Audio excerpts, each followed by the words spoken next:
నువ్వెవరితోటన్నా మాట్లాడాలంటే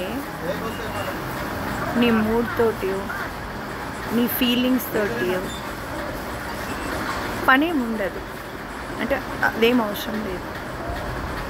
నువ్వు మాట్లాడాలి ఒక పర్సన్తో అంటే ఆ పర్సన్ పైన నీకు ఇష్టం ఉండాలి, ఆ పర్సన్ తోటి మాట్లాడాలి అనే జీల్ ఉండాలి.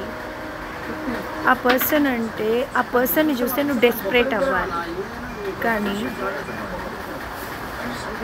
మూడ్ లేదు, నాకు ఇప్పుడు టైం లేదు, నేను మళ్ళీ ఎప్పుడో మాట్లాడతాను, సాయంత్రం మాట్లాడతాను, నేను బిజీ ఉన్నాను.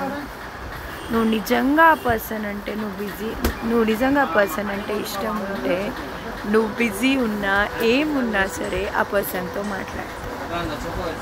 నీ మూడ్ తోటి నీ నీ నీ బిజీ తోటి ఏం వర్క్ ఉండదు.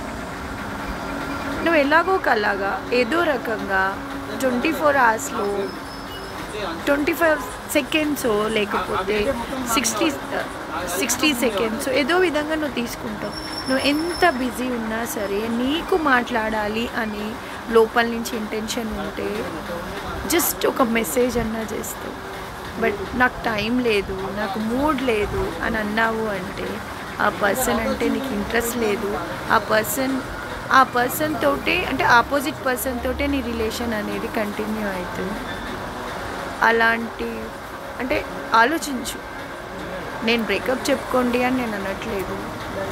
అక్కడ ఏం లేదు. అంటే నీ మీదనే డిపెండ్, నీ మీద నీ యాటిట్యూడ్ మీద నువ్వు ఆ పర్సన్ అంటే డెస్పరేట్ అవుతున్నావు కాబట్టి నీ రిలేషన్ కంటిన్యూ అవుతుంది. నేను తప్పుగా మాట్లాడట్లేదు, ఇది ట్రూత్ మాట్లాడుతున్నా.